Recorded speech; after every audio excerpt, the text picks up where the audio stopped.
Código Florestal não é um problema agrícola ou rural, ele é um problema nacional. Esse foi o grande debate.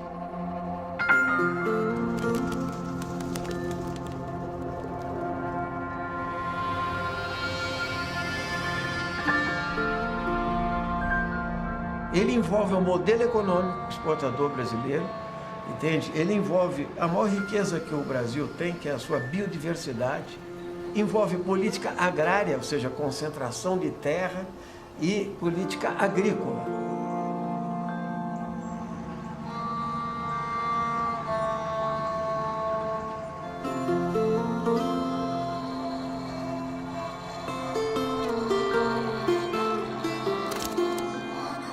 Isso foi no tempo da colônia.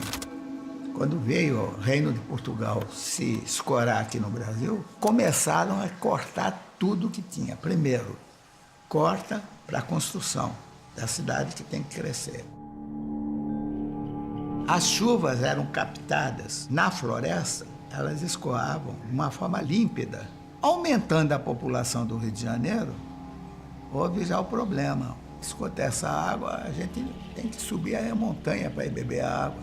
Alguns chacareiros começaram a subir a montanha, fazer chácaras, sítios, etc. E então inaugurou-se o Rei Café.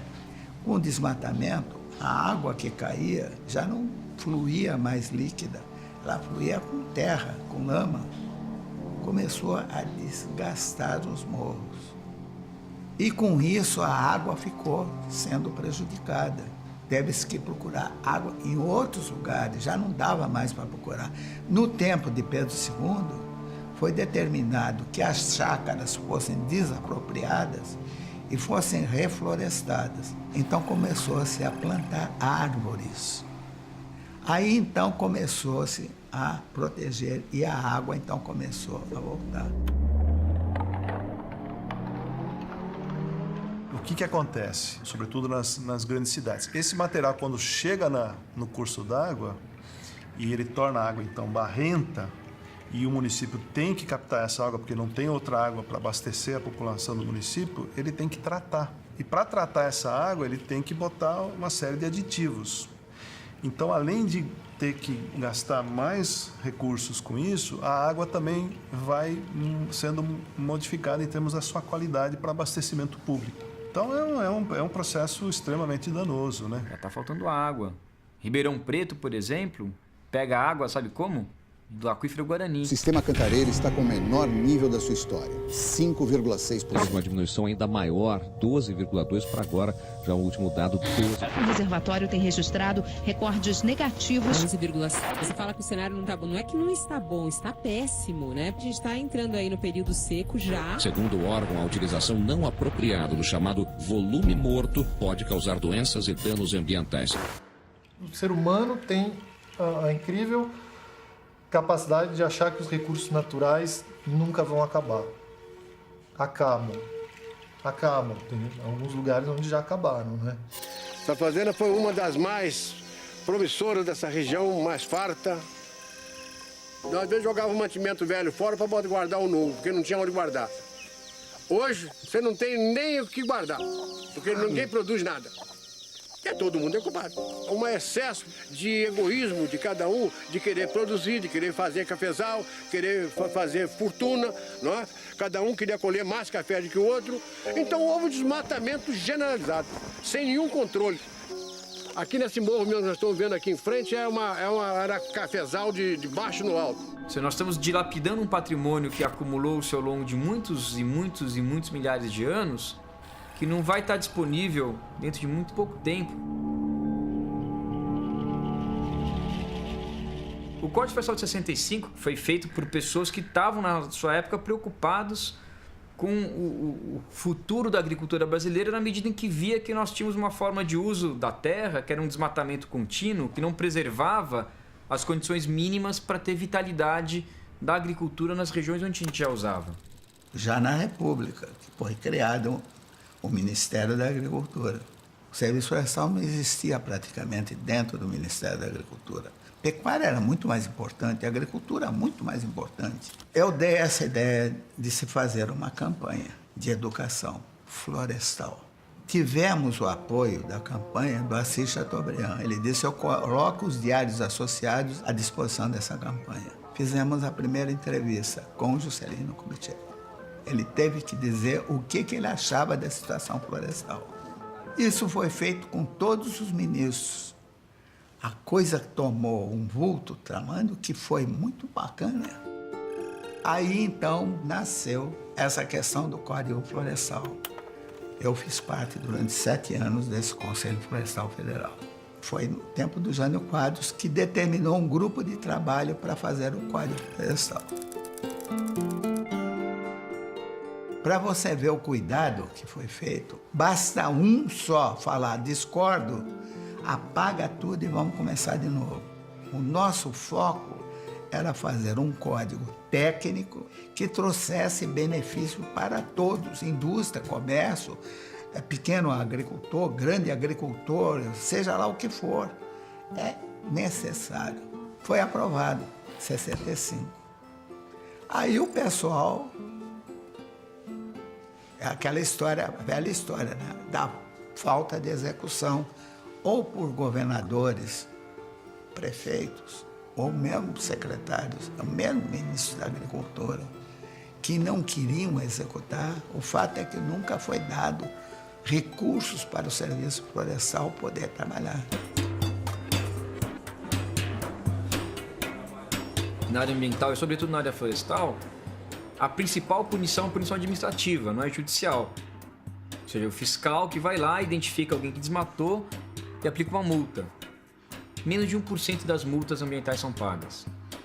E quem paga, normalmente, são os pequenos e não os grandes. De 65 para cá, o desmatamento foi tão violento na Amazônia que no território de Rondônia, em apenas um ano, se queimou 9% do território. E foi a partir daí, então, que se falou, pô, peraí, vamos fazer um controle aqui, lá no tempo do Fernando Henrique. Foi o maior desmatamento na Amazônia da história do mapeamento do desmatamento no Brasil. Chegou a 29 mil quilômetros quadrados. Pra você ter uma ideia, esse ano foi 5 mil quilômetros quadrados. Em junho de 96 foram 6 vezes mais do que esse ano. E aí a pressão total em cima do presidente, do governo e tal. E ele editou uma medida provisória aumentando a restrição de desmatamento em áreas de floresta na Amazônia. Então tinha essa história de que a reserva legal era de 50% das florestas existentes em propriedades rurais na Amazônia, e ele aumentou a restrição para 80%. Reserva legal é uma área do imóvel em que o proprietário deve, obrigatoriamente, manter parte da vegetação nativa, a fim de preservar processos ecológicos essenciais à manutenção de sua propriedade rural. A lógica da reserva legal é manter um mínimo de vegetação nativa por estado, por região, por bacia hidrográfica, né, em função dos serviços ambientais que essa floresta presta para a sociedade, enfim, para a saúde ambiental, para a qualidade ambiental local.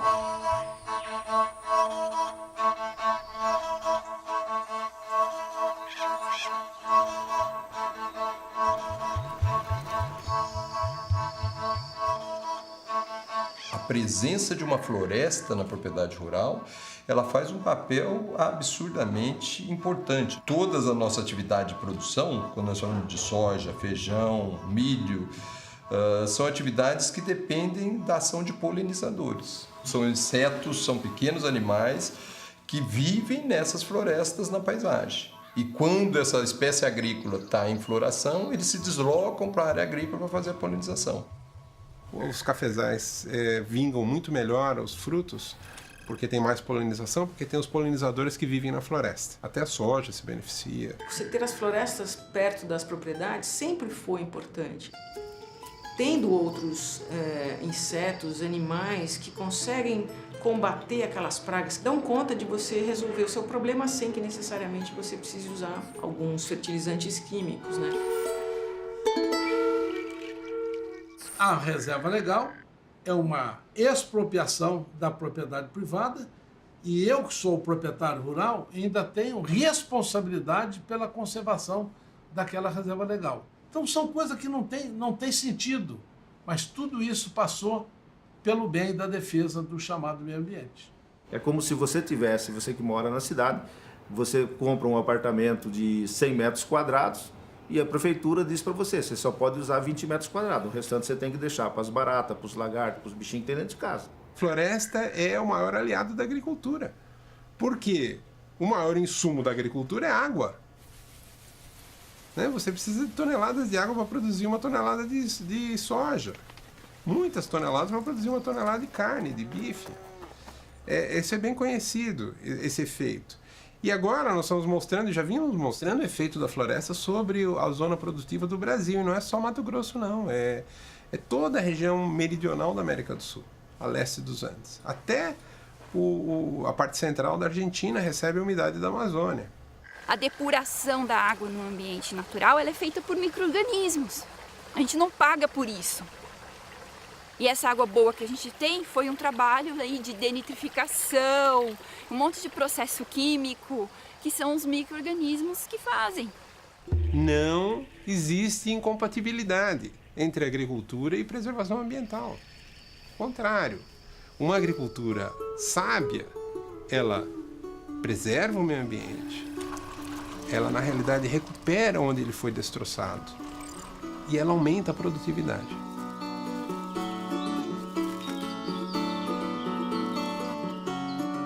Essa mata que está encostada na minha terra, ou da minha casa, eu quero deixar para meus netos, alguns parentes, e meus netos conhecer Mata Verde.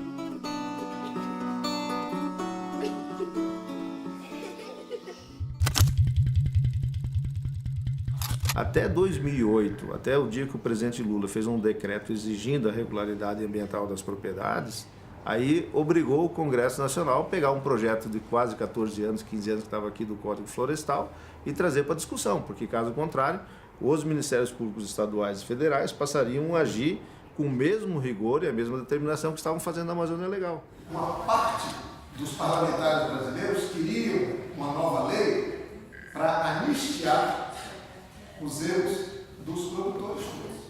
Eles queriam assim, olha, tem um problema. Muitos produtores desmataram na margem dos rios, nas nascentes, e ocuparam áreas que não eram permitidas a ocupação. Alguns parlamentares falaram, pronto, vamos mudar a lei, fica todo mundo dentro da lei. A lei estava começando a ser obrigada a ser cumprida, a justiça estava começando a condenar. O presidente da casa criou uma comissão especial para emitir um parecer sobre todas as propostas de mudança do Código Florestal que existiam aqui. A lógica, óbvio, que foi a de desonerar o produtor rural, facilitar a vida dele, regularizar da maneira mais fácil possível. Nós, ambientalistas, éramos minoria absoluta. Acho que não tínhamos nem 3 votos, nem 4 votos lá dentro. O que se vendia lá é que isso seria muito bom para o agronegócio e não haveria prejuízos para a questão ambiental. A comissão especial se tornou uma comissão para legitimar a anistia àqueles que tinham feito desmatamento ilegal. A anistia existe na lei, senador Blairo Maggi, é para ser dada. Foram anistiados torturadores, foram anistiados aqueles que praticaram atos terroristas. Quantas anistias fiscais foram dadas por este país?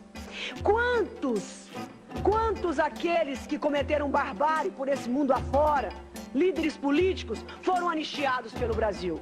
Mas não é o caso. Não é o caso do Código Florestal. Poderia ser anistia, que não teria nenhum pecado. Depois de uma união muito forte da Frente Parlamentar da Agropecuária, que eu presidi por 2 anos, quase 2 anos e meio, nós conseguimos levantar essa bandeira, fortalecer o setor, sentar numa mesa com todos os interessados e discutir, como gente grande, responsável, aquilo que fosse o interesse do meio ambiente e o interesse da produção. Produtor que com mais de 100 hectares. Presidente, excesso do Brasil que produz. A terra não entende de prazo. A terra não sabe se é 5 anos que ela precisa.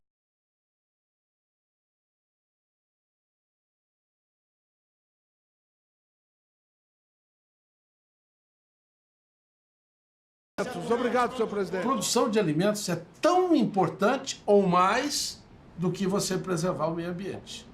Grande parte da produção agrícola brasileira, que é a produção de commodities agrícolas, ou seja, o Brasil, a grande parte não é a mandioca que nós comemos em casa ou o feijão, a grande parte é a soja para exportação, o algodão para exportação, a cana para o etanol e por aí vai. Nós temos 270 milhões de hectares de áreas agrícolas no Brasil.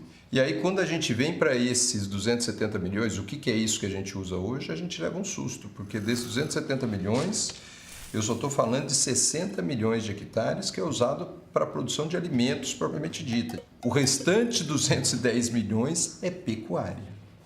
Se eu consigo passar de uma cabeça por hectare por ano para 1,5 cabeça por hectare por ano, apenas aplicando um pouquinho de tecnologia, que é muito barata, com manejo adequado do gado, com manejo adequado das pastagens, com orientação técnica para isso, eu consigo liberar quase 80 milhões de hectares da pecuária para a produção de alimentos. Esses 80 milhões atenderiam o Brasil, em termos de necessidade de produção de alimentos, até 2080.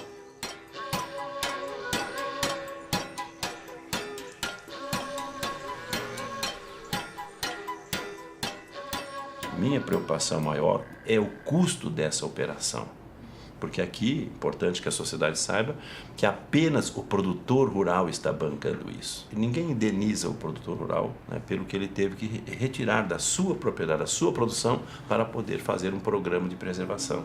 Sobretudo os pequenos e médios proprietários estão endividados até o pescoço hoje, porque você tem um sistema, uma política deliberada agrícola, em que o sujeito tem que comprar semente certificada, que é cara, que paga royalties, tem que usar toneladas de agrotóxico, de fertilizante, pegar crédito no banco. Ou seja, ele tem uma cadeia de situações que faz com que ele, na verdade, só role dívida. Falam para ele o seguinte: ó, o seu problema não é isso tudo, é a mata ciliar. O seu problema é aquela nascente, que você vai ter que restaurar e vai te quebrar. Tem um monte de gente quebrada, mas tem alguns poucos que estão estourando de ganhar dinheiro. O PIB brasileiro só cresce, o PIB do agronegócio. A agricultura brasileira vive um momento de bonança, não vive um momento de crise, né?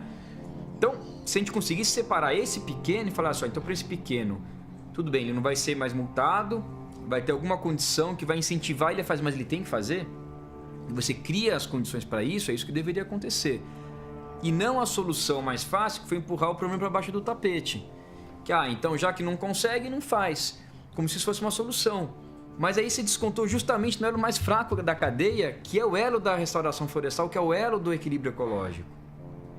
A lei não foi discutir, mas em vez de eu não restaurar uma nascente, por que você não acaba com o royalty da Monsanto?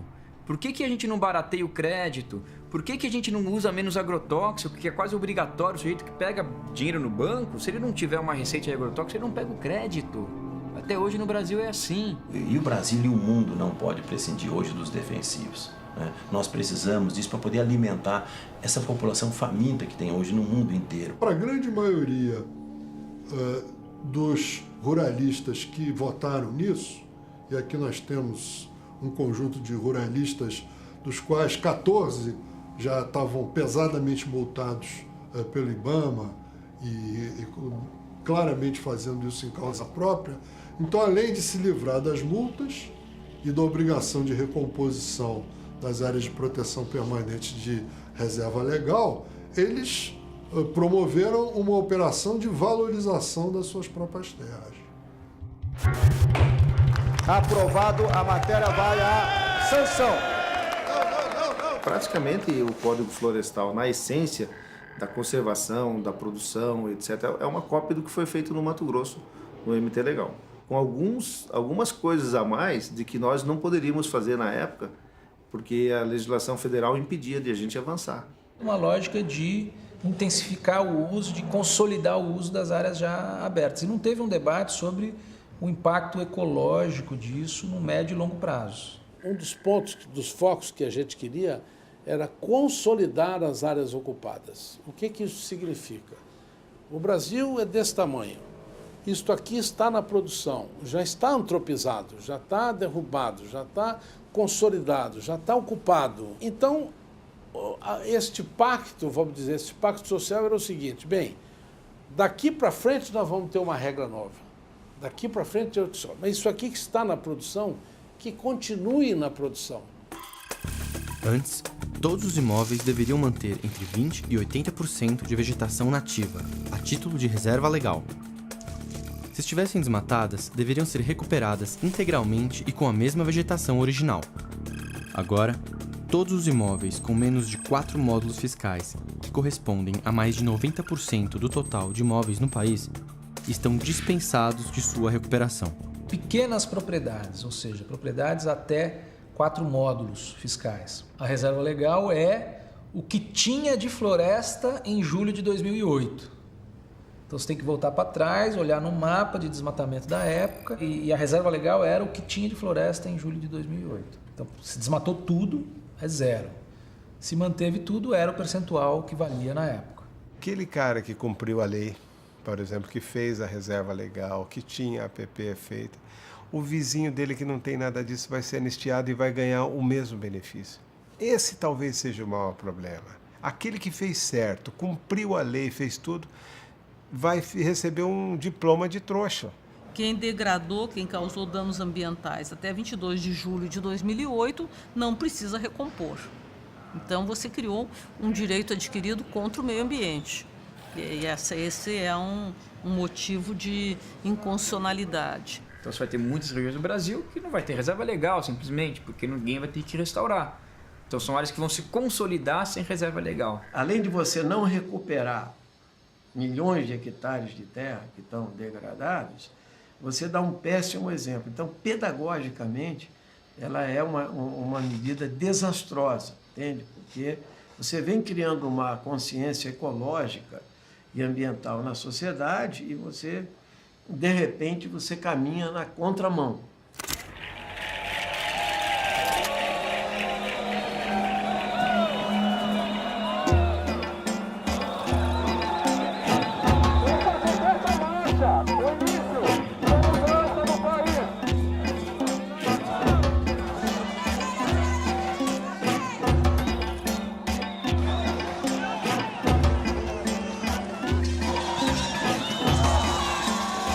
Consultas públicas foram feitas onde cerca de 85% das pessoas não queriam a mudança do código, que entendiam que o código devia ser discutido muito mais a fundo. Então a gente perdeu porque o sistema político é distorcido.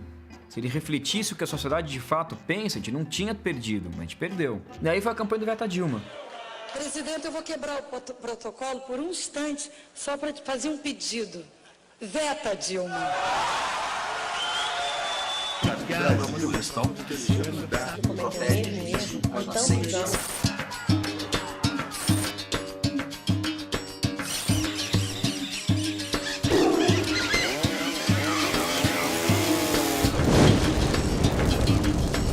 Vamos pensar no futuro dos nossos filhos. Não vamos permitir que o interesse de poucos prejudique o futuro de todos.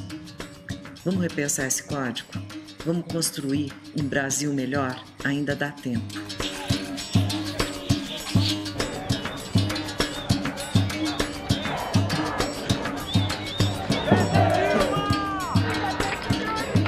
Eu não sou a favor da consolidação dos desmatamentos. Quero dizer a vocês que eu tenho compromisso com o Brasil.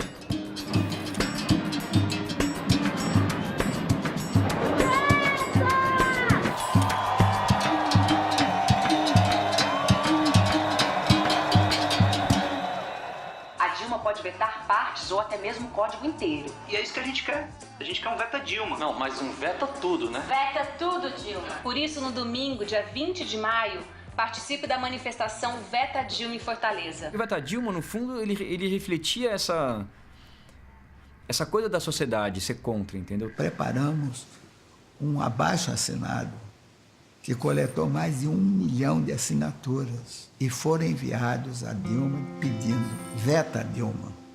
Olha aqui, presidenta, veta Dilma, veta esse Código Florestal, que é um desrespeito às pessoas e ao país. Dentre as diversas barbaridades contidas na revisão do Código Florestal, uma me chama muita atenção. A palavra anistia, que em sua origem é uma palavra muito bonita, no Brasil ela adquire um significado nefasto. E E a Dilma tentou dar um sinal para a sociedade de que ela queria reequilibrar um pouco o jogo, vetando algumas coisas. Fez vários vetinhos, alguns até eram vetos ruins, porque tiravam coisas positivas que estavam na lei, mas passou para a sociedade essa ideia de que, a Dilma resolveu o assunto. O Estado brasileiro, o poder público, o governo federal jogou um papel parcial nessa história. Poderia ter mediado esse processo todo para o resultado ser menos desequilibrado. O governo não tem uma unidade, ele não pensa. Eu acho que propositalmente ele fica agradando. O meio ambiente agrada aqui, desenvolvimento agrário agrada aqui, agricultura, Minas Energia, não sei o que, agrada lá. E sem essa unicidade de políticas, vai ficar sempre essa ambiguidade e os fortes sempre vão vencer os fracos. Isso aqui é a realidade.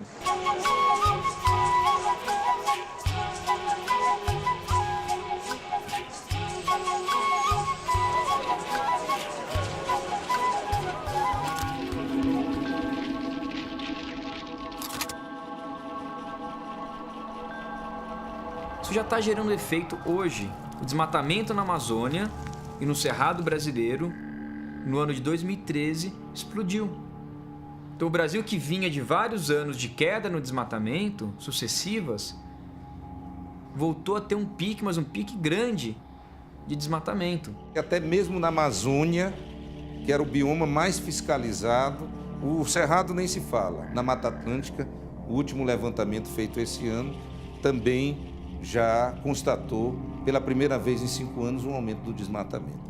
Eu não acredito, na prática, estou falando pelo meu estado, não acredito, não houve isso. Falam-se muito isso na época. Era um dos argumentos que se usava para derrubar a proposta do código. Era, não, isso aqui está anunciando, vão derrubar tudo e tal. É só o anúncio que ia modificar o código, o pessoal já começou o desmatamento de uma maneira horrível, né? E sem precedentes no Brasil. Hoje, pelos satélites, nós sabemos aonde é que é, mas não temos a informação da base ainda por que aquilo aconteceu. Por quê?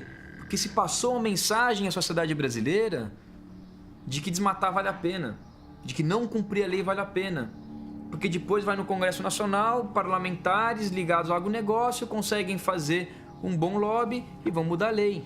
Então, infelizmente, embora não seja necessário, o Brasil continua desmatando floresta, continua desmatando cerrado em áreas grandes, maiores do que qualquer outro país do mundo, mesmo a gente tendo área apta à produção em áreas já desmatadas.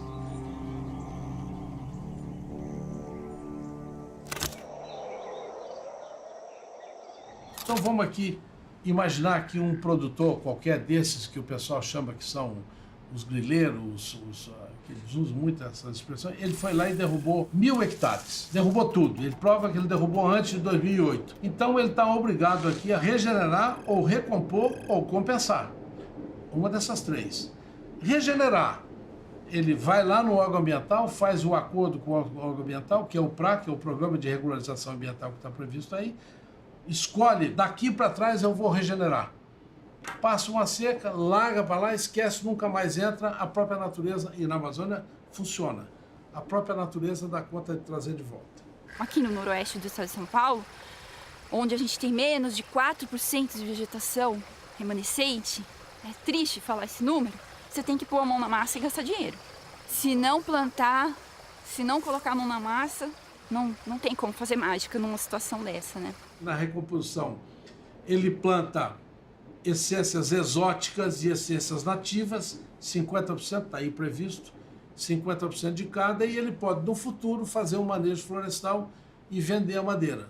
Então, isso aliviou os custos dos produtores, porque não é nada barato você plantar 1 hectare de floresta nativa, são várias essências e tudo mais. Então, o código, de fato, flexibilizou nisso. A gente não recomenda que seja feito com espécies exóticas. Então, você destrói uma floresta de Mata Atlântica e planta eucalipto no lugar. Isso não vai garantir a manutenção daquele ecossistema, dos animais ou dos anfíbios que viviam lá.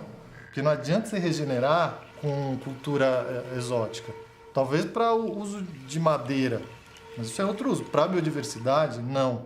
E aqui a gente está no viveiro da Bioflora, tá? Um viveiro que já tem hoje 15 anos, né?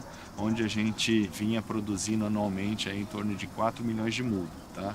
Isso acabou baixando um pouco essa quantidade em função da discussão, né, do novo código. Durante esse debate parece que os proprietários resolveram parar de plantar e estão esperando ver o que acontece daqui para frente. Essas espécies têm que ser nativas, primeiro, porque elas já estão adaptadas regionalmente. Tá? Então as espécies que estão ali vão fornecer alimentos em formato de frutos ou néctar para os insetos. Isso tudo forma uma cadeia ecológica dentro da floresta. E isso tudo vai fazer com que essa floresta funcione, que ela se autossustente ao longo do tempo. Digamos que ele tenha que recuperar 100 hectares de floresta, que ele vai plantar pinos e eucalipto em 50 e nos outros 50 ele planta floresta nativa, ou 50% das espécies, né, ou tem que ser um mix de exóticas com nativas em toda a área. Isso tudo tem que regulamentar, não está claro. E ele pode, a parte que ele não quis recompor, ele pode compensar com uma outra propriedade, desde que seja no mesmo bioma. Então, se a fazenda está localizada em Rondônia, ele pode, desde o Amapá, uma parte do Maranhão, do Mato Grosso aqui, ele pode comprar uma outra propriedade intacta, com a floresta intacta, averbar no registro de imóveis, ele cumpriu com a parte dele. Quando você permite compensar num outro estado, sem um critério genérico, você quebrou esse princípio, né? Essa função de que o Código Florestal, por propriedade, ele estabelece um mínimo, né, de qualidade ambiental por região. Então você tem pequenas áreas dentro da sua propriedade, você diz, não, eu vou trocar isso aqui por uma área completa no Pará e vou tirar esses pequenos biomas que estão dentro da minha propriedade. Só que tem um detalhe, esses pequenos biomas muitas vezes seguram a questão da água, a questão dos animais, que não foi sequer levada em consideração no Código Florestal. Esse é um item dos mais importantes. A impressão que se deu na discussão do Código Florestal é que animal nasce em concreto, não nasce em floresta. Porque os animais silvestres, eles obviamente perderam drasticamente. Porque a hora que você coloca fogo numa floresta, você não tem controle de absolutamente nada. Os animais que ali estiverem serão exterminados. Ou seja, se cometeu um holocausto contra a questão dos nossos animais. Imagina se pegar fogo na Mona Lisa, não ia estar na capa de todos os jornais? Cara, a gente está perdendo espécie todo dia. Todo dia. Tem outras que estão caminhando para a extinção e ninguém está falando. Então Isso é um problema gravíssimo, porque perder espécies, você não consegue refazer espécies, né? Algo que demorou milhares de anos para evoluir, você não consegue refazer. E toda espécie tem o seu papel fundamental na comunidade. Se a gente tem um país com 156 espécies de aves globalmente ameaçadas de extinção, esse é um indicador que mostra que as coisas não vão bem em relação ao meio ambiente no nosso país. Não adianta medir PIB e outros indicadores econômicos e mesmo os indicadores sociais. Mas em termos de indicador ambiental, 156 espécies de aves ameaçadas é um número muito preocupante. Ou seja, a situação do Brasil em termos de meio ambiente não está boa.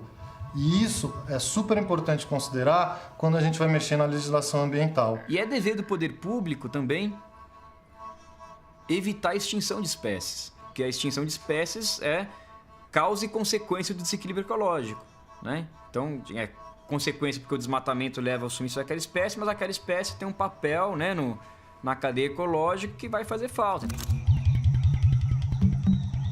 Todo um estudo que prova que a própria sustentabilidade das propriedades são fundamentais que você mantenha áreas de mata nativa, entende? Sobre todos os aspectos, né? E isso acabou gerando uma pressão violenta para você separar o que é APP de reserva legal. O que é uma APP? São áreas mais sensíveis, topo de morro, beira de rio, entendeu? Enquanto que a reserva legal é uma área que você deixa preservada para diversas funções ambientais e ecológicas. Eles fundiram as duas pelo novo projeto. A Dilma não vetou isso aí.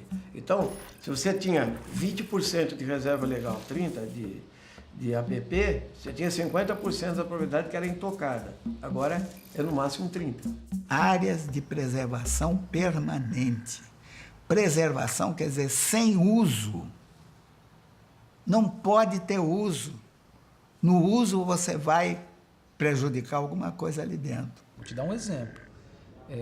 Construção de estádios de futebol em áreas de preservação permanente. Vou dar um outro exemplo, né? Toda aquela infraestrutura que foi construída para receber o Papa, que eles não vão poder fazer a visita do Papa lá, o Papa vai ter que ir para Copacabana, porque onde eles investiram a grana está um lamaçal só.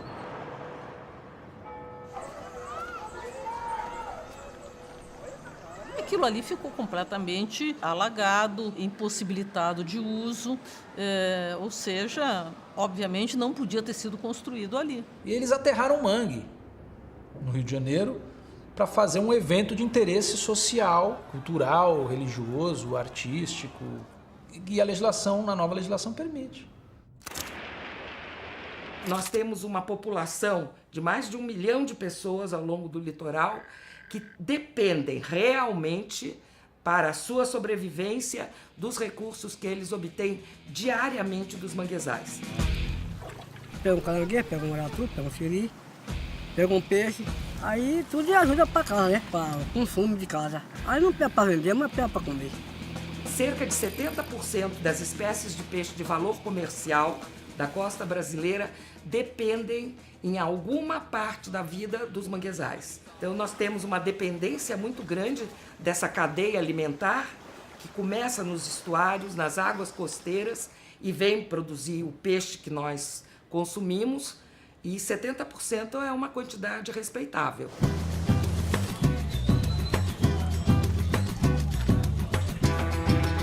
A nova lei diminuiu a proteção aos manguezais.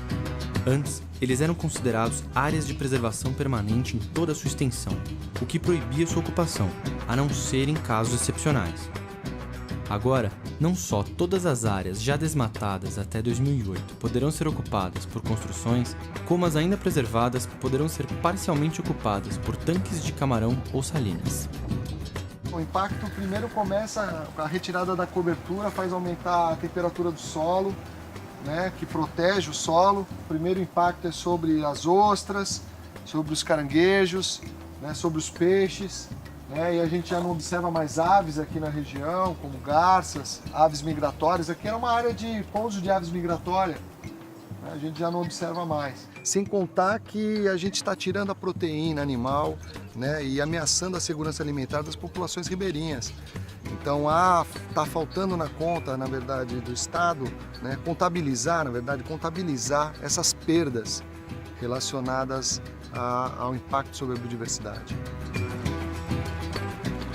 Em função da degradação dos estuários na região nordeste do país, muitos filhotes recém-nascidos de peixes-bois encalham nas praias. E a gente faz um trabalho de resgate, reabilitação e reintrodução. A principal atividade da Associação Peixe-Boi é o turismo de observação de peixe-boi e a observação dos manguezais.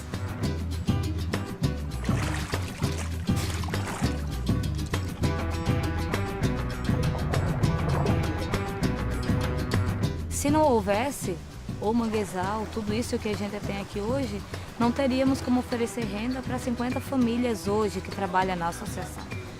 Então, se acabar toda essa área de manguezal, se degradar, essas pessoas vão perder a renda direta que elas têm, causando um dano gigante. Zona costeira é patrimônio nacional. Manguezal está na zona costeira.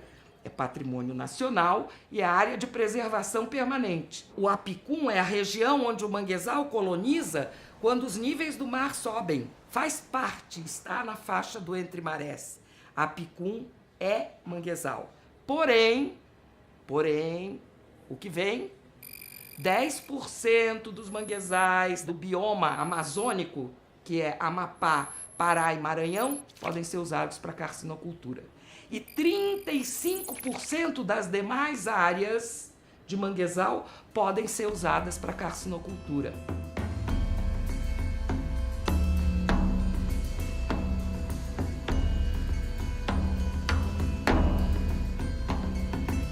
Ao substituir o manguezal pela carcinicultura, nós estamos falando de desemprego. Geramos um emprego para a carcinicultura e deixamos no mínimo 4 pessoas sem emprego. Então quem pescava ali, quem tirava caranguejo dali, quem tinha outros usos econômicos não vai poder utilizar ali. como prejudica o restante do manguezal também. Porque joga uma série de produtos químicos, de antibiótico, de fertilizante e tudo mais que polui o resto do manguezal e você altera fortemente a dinâmica ecológica ali, prejudicando todo o uso do manguezal no entorno daquelas áreas. Essa espécie que se produz aqui, ela é exótica para a região. Ela não é uma espécie nativa, é uma espécie altamente voraz, que compete com a espécie nativa e que a gente ainda desconhece o verdadeiro impacto se ela vir a colonizar aqui nosso litoral. Cultivo de camarão marinho não precisa ser feito no manguezal. Ele pode ser criado na área do interior do Nordeste, em água salobra. Funciona muito bem.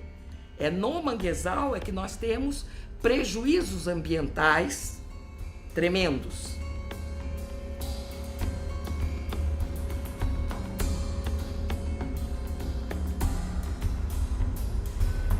Então nós vamos perder todas as múltiplas funções dos manguezais para beneficiar uma. É uma forma de privatização de recursos, na verdade. Para ricos, em detrimento dos pobres que utilizavam aquela área. Nós vamos privatizar os lucros e estamos socializando o prejuízo? Para mim isso é tão claro, é a reforma agrária às avessas.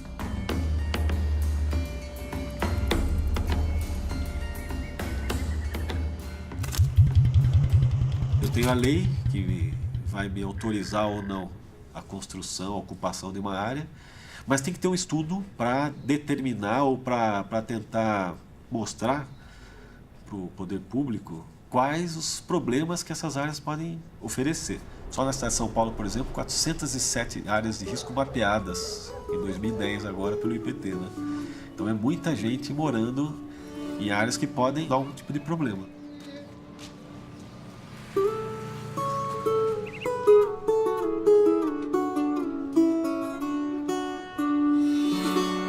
As encostas elas são representadas pelas superfícies, né, inclinadas dos terrenos que a gente encontra no nosso dia a dia. Então, de fato, acima de 25 graus é complicado, né, você ocupar. Não é impossível.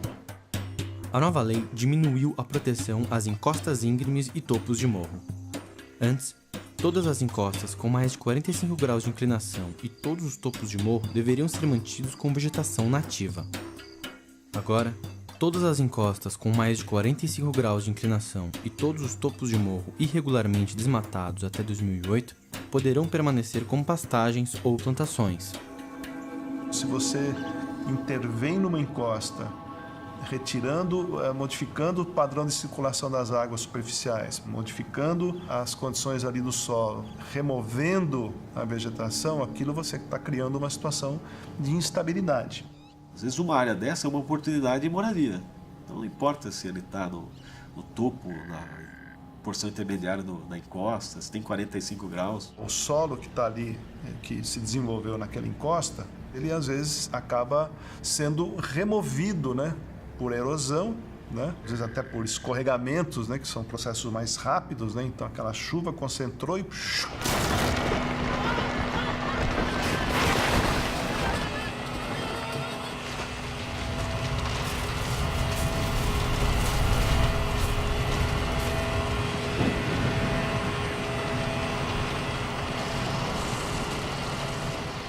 Uma das causas das tragédias na região serrana, nas enchentes de 2011, foi justamente o desmatamento de encostas e também o desmatamento de áreas de proteção permanente de vegetação ciliar à margem de rios. Milhares de pessoas morreram, inclusive, em cima da não previsibilidade e da incúria governamental. Foi permitir pousada na beira do rio e permitiu o desmatamento até para moradia em áreas de alto declive. Isso facilitou que o rio transbordasse, saísse, fosse para outro lugar, devastando tudo que encontrava pela frente. E com a perspectiva das mudanças climáticas, essas precipitações extremas vão se tornar cada vez mais frequentes. Quando a gente viu, aqui estava tudo arrebentado, as estradas acabadas, e que ele virou um rio, acabou tudo, levando tudo que tinha.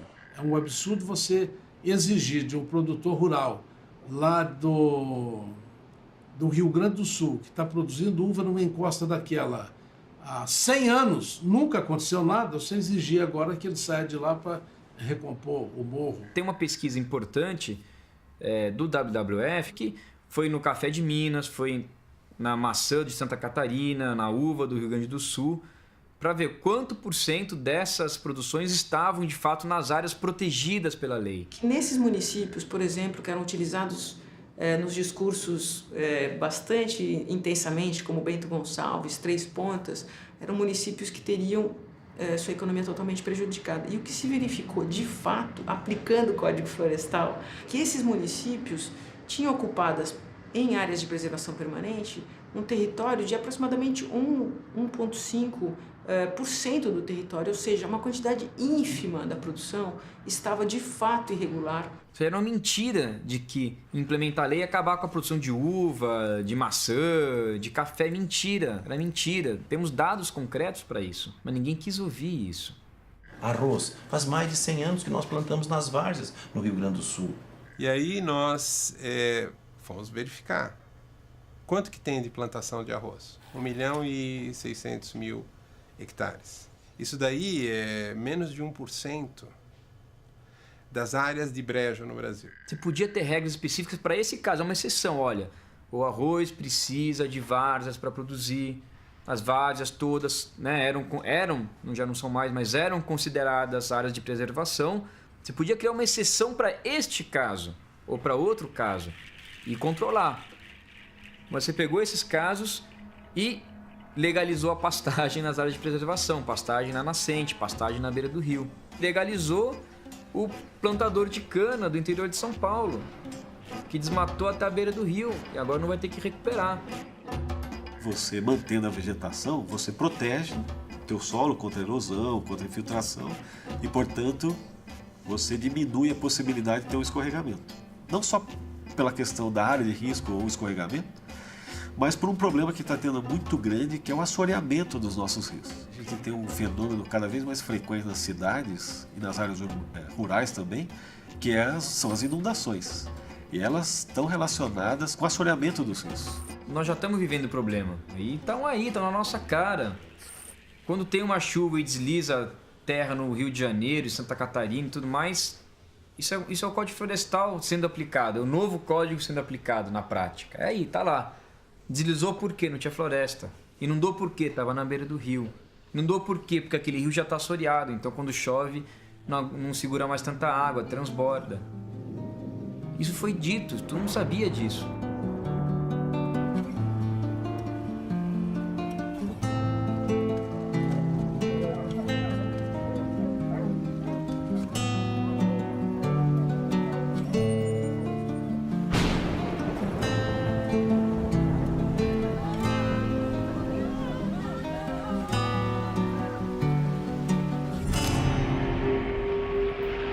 Quando a gente fala em proteger mata ciliar, hoje no Brasil a gente vê que se gasta muito mais dinheiro fazendo desassoreamento de rios, tirando terra de rio, do que com o saneamento.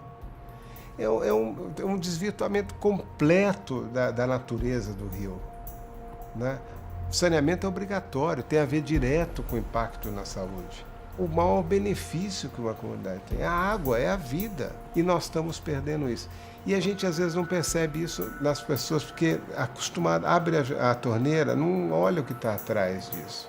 Os rios estão completamente expostos porque a gente se acomodou àquele gesto. Agora, faltou água, eu xingo a mãe do prefeito, eu xingo todo mundo, mas não vou ver como é que está a situação desse manancial. São Paulo agora passou por esse susto.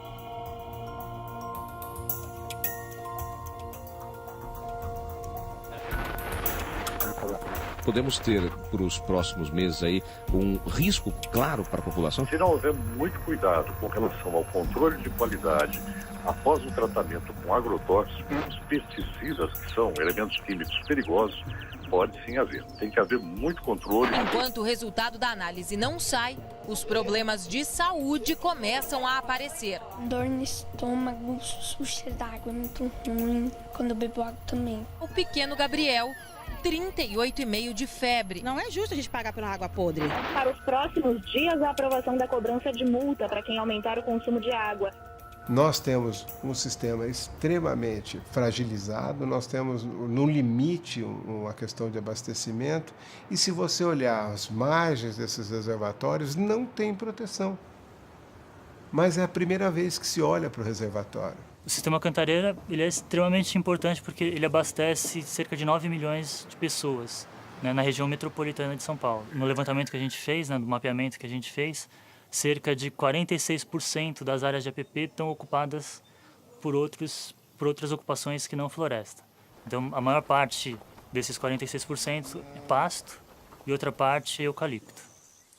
Com o novo código, o critério da lei muda um pouco para o sistema Cantareira em si e para a gestão desse recurso hídrico no futuro. O novo código não foi muito bem aceito para a gente aqui, não foi uma coisa boa, né? O que a gente percebe também, conversando com os próprios proprietários, é que eles mesmos percebem a necessidade de restaurar essas áreas no entorno dos corpos hídricos. Né? Eu plantei umas 1.200 árvores, né, como já falei para vocês antes. Eu tenho muito orgulho de falar, 38 variedades. Tá? Às vezes a pessoa fala, eu vou gastar muito. Não fica, é muito barato demais.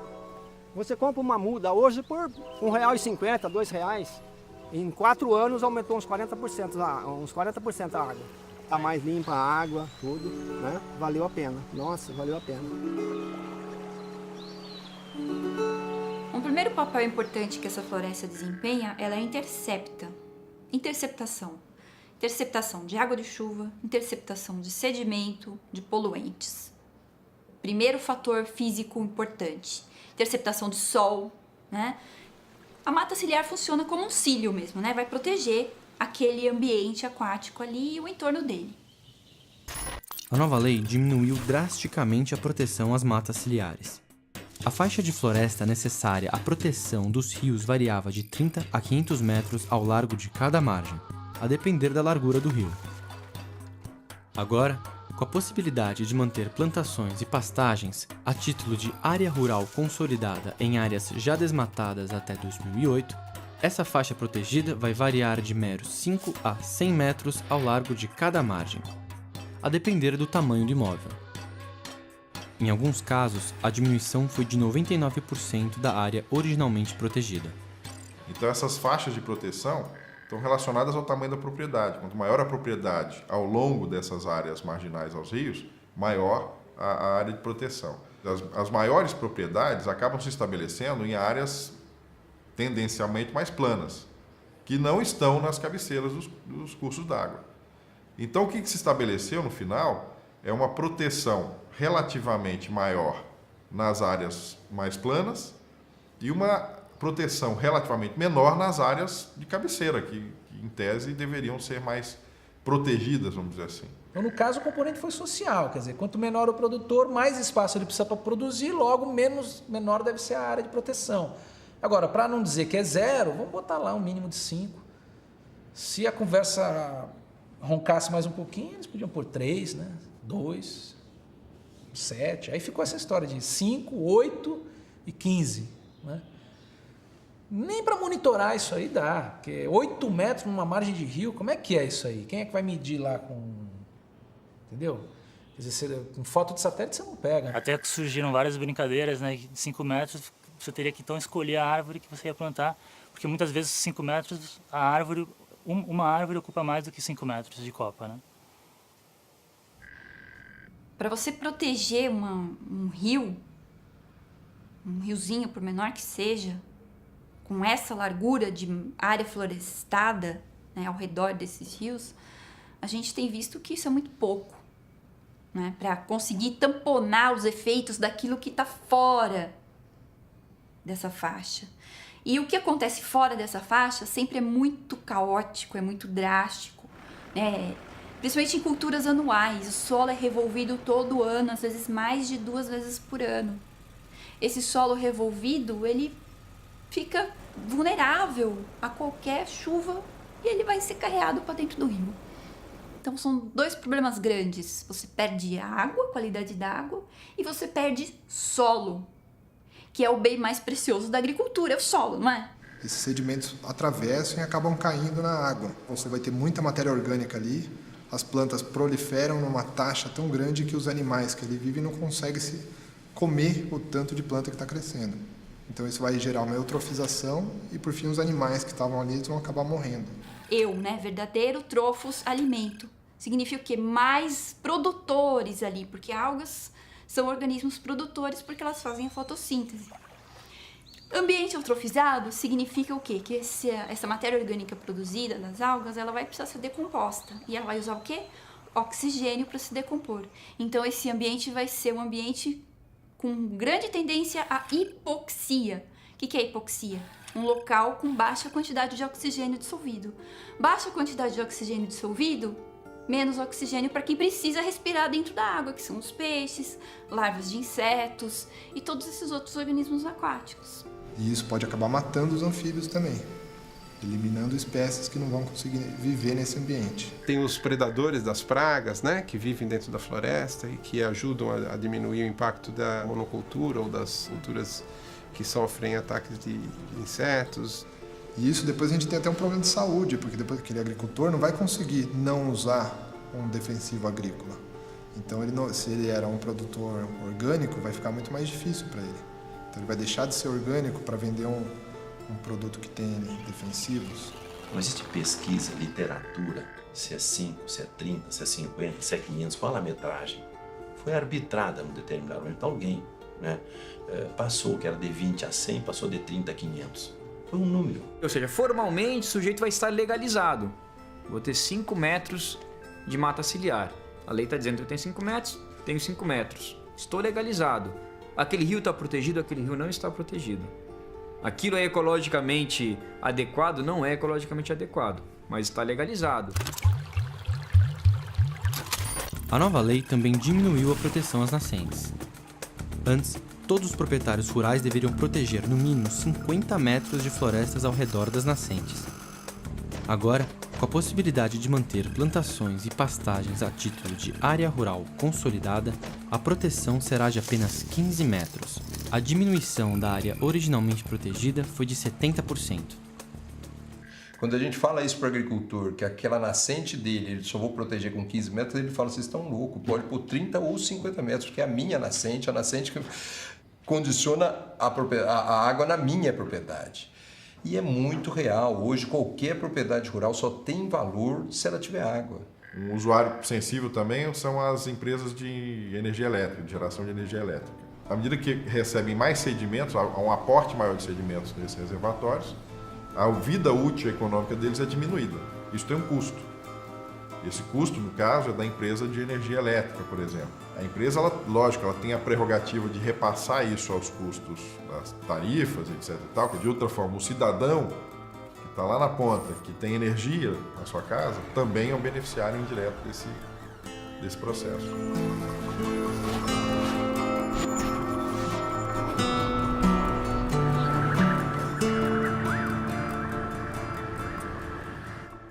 A Itaipu é a maior geradora de energia elétrica do mundo e ela é exatamente a maior geradora porque tem a prodigalidade das águas do Rio Paraná. Se nós não tivéssemos o fluxo intenso e a riqueza de ter um rio perene, nós não teríamos esses recordes que Itaipu bate, gerando 19% de toda a energia que o Brasil consome. É preciso que todos os reservatórios e os rios tenham esta cobertura florestal, isto é, que as suas margens estejam protegidas com reflorestamento ou mantendo a mata, porque isso é uma extraordinária possibilidade de manter a qualidade da água, mas ao mesmo tempo manter a abundância da água. São 104 mil hectares que rodeiam o reservatório de matas reflorestadas, 90% com espécies nativas e mais as reservas e refúgios.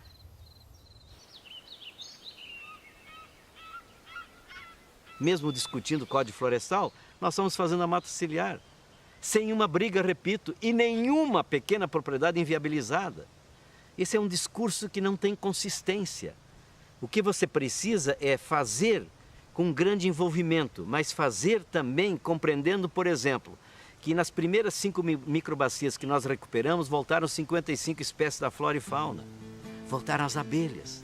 E a região hoje é um polo de produção de mel, inclusive mel da abelha jataí, que é uma abelha que não pica, a nossa abelha nativa. A cooperativa hoje tem 401 pontos de venda de mel no Brasil. A cooperativa funciona o seguinte, ela é um suporte comercial da agricultura familiar. Na realidade, a agricultura familiar ela não vive só da apicultura, ela vive de vários produtos diversificados ao mesmo tempo, que você preserva o meio ambiente e preserva a mata ciliar.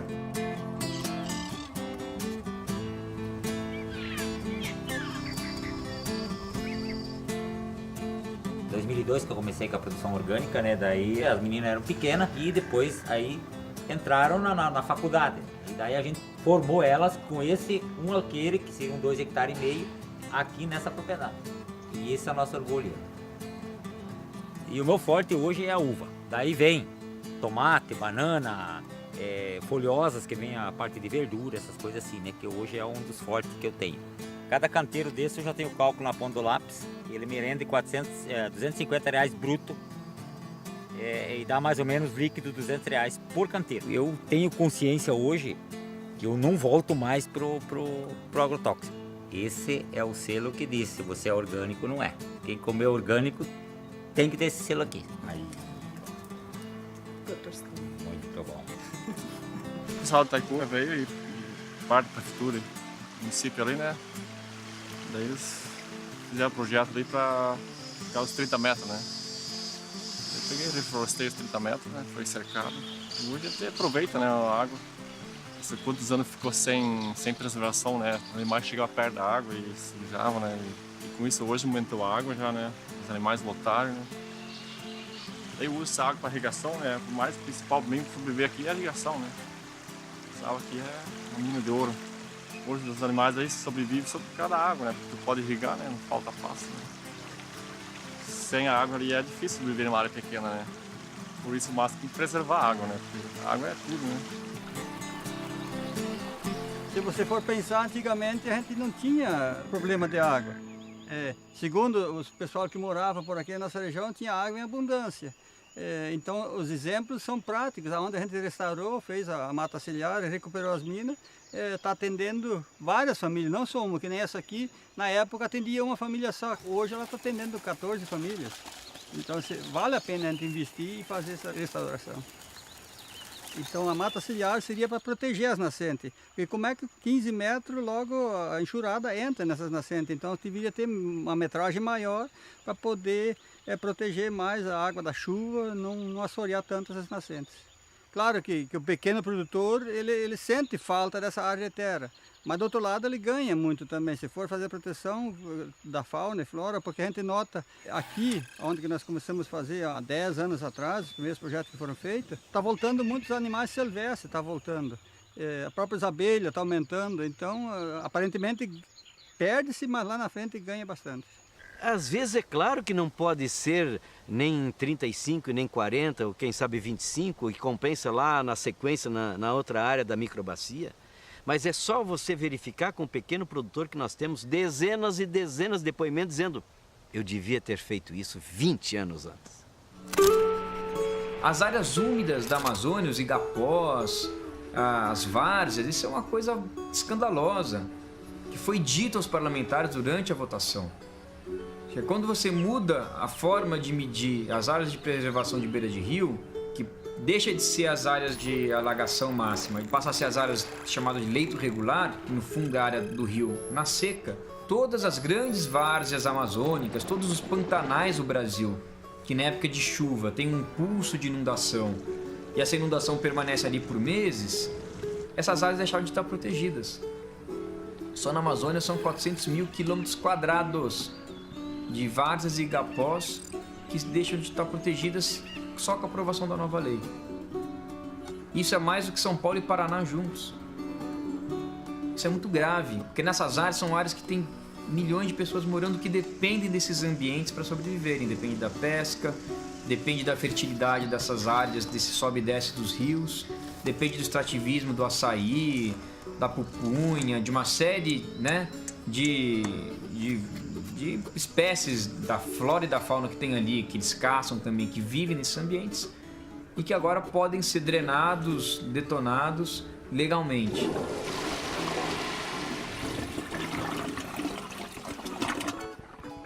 Nós estamos falando da água. A água é a mesma coisa que o sangue para a paisagem. Então, a paisagem é como se fosse o seu corpo e a água que perflui a paisagem é como se fosse o sangue. Então, os rios são o sistema venoso que traz de volta aquilo ou pro oceano, né, no caso. E o que traz para dentro desse corpo digamos, a água fresca?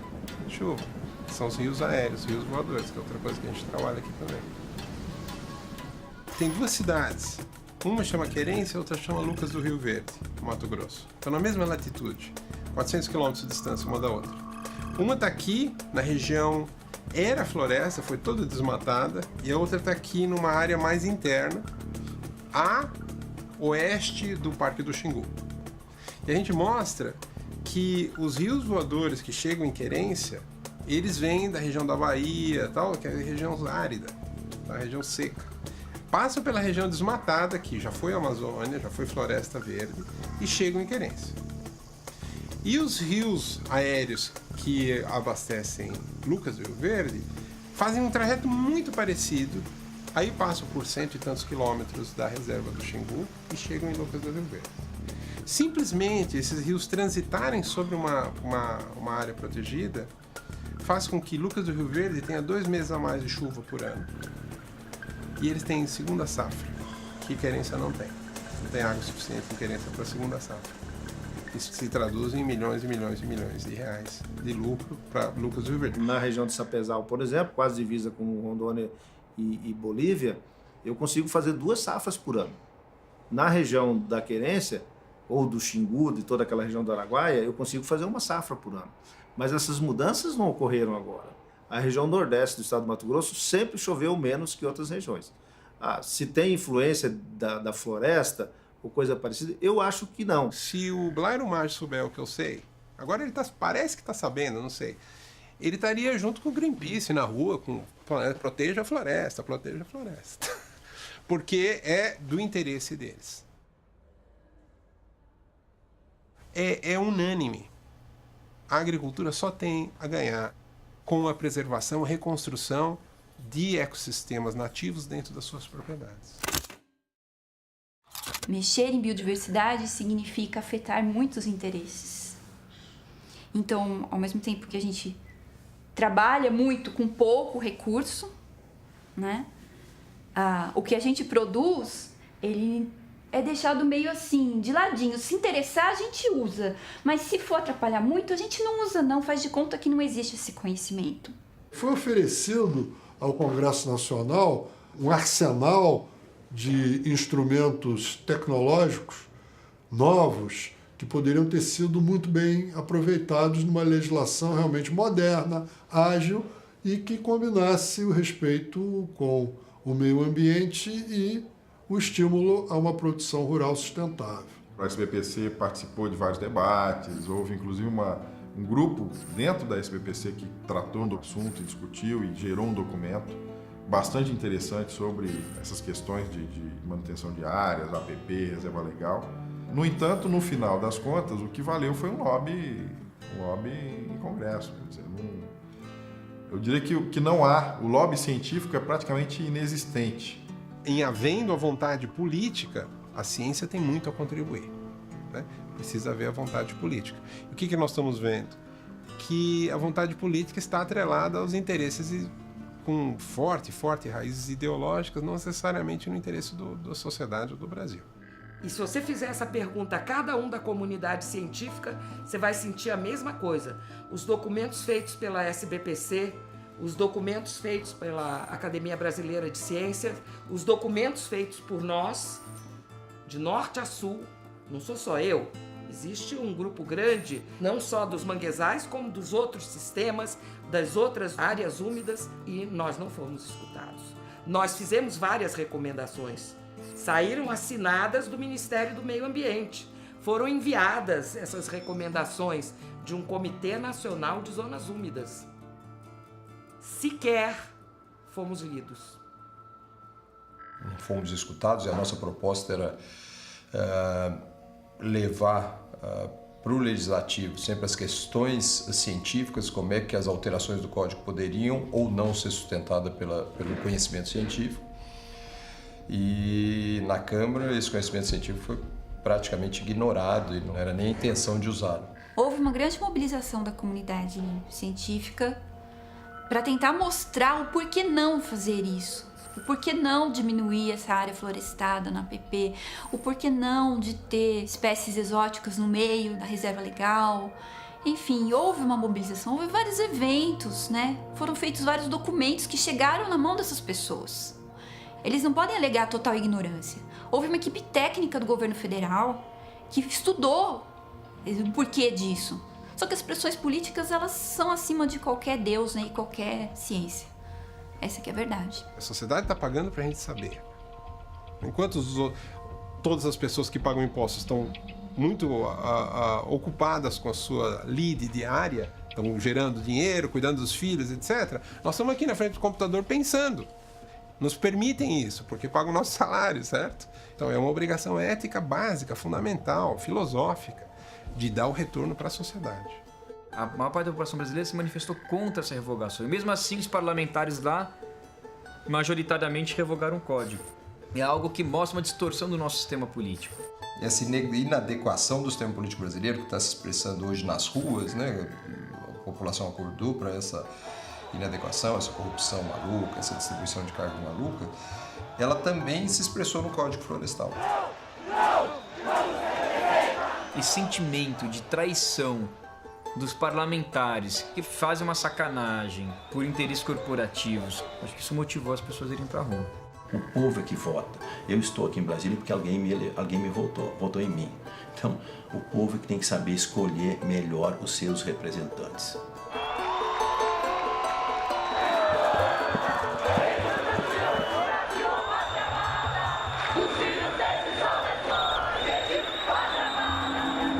Nós entramos com uma ação direta de inconstitucionalidade contra o Código Florestal, por ter violado o artigo 225 da Constituição. Todos têm direito a um ambiente equilibrado. Por que é um direito de todos? Porque esse ambiente equilibrado é fundamental para a qualidade de vida de todos os brasileiros. Você vê assim que pouco a pouco tudo aquilo que se conquistou com a Constituição vai sendo ameaçado. É como se você tivesse tido um grande momento de cidadania e a partir daí isso começasse a vir sendo atacado, não é? Paulatinamente, através de leis federais, de leis estaduais. A lógica da prevenção, da preservação, da conservação, ela foi violada pela essa anistia, entende, pelas diversas flexibilizações que foram conseguidas pela bancada ruralista lá no Congresso Nacional.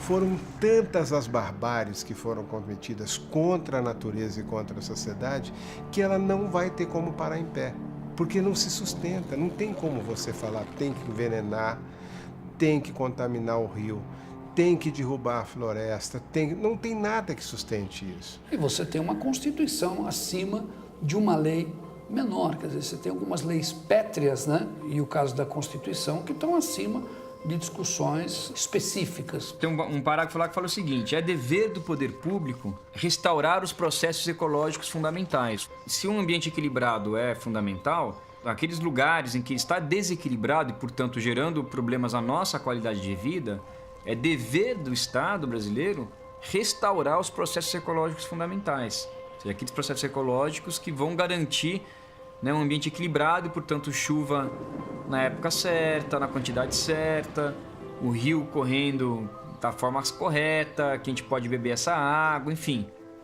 Por dividir em 3 ações diretas de inconstitucionalidade, porque, na verdade, a gente impugnou 53 dispositivos do Código Florestal, e o Código Florestal ele tem 84 artigos, nós impugnamos 53, então era muita coisa. Então nós pegamos e dividimos em 3 temas. A primeira, então, foi reserva legal, a segunda foi aquela questão da consolidação dos danos ambientais ocorridos até 22 de junho de 2008, e a terceira foi as áreas de preservação permanente. Agora espero que saia da questão política, né, que foi a questão da Câmara e do Senado, então não teve nenhuma inserção científica nessa discussão do Código Florestal na Câmara e do Senado, e também pouca no Executivo, e que agora tenha essa visão mais científica e não política no Supremo Tribunal. Então, essa é a nossa esperança.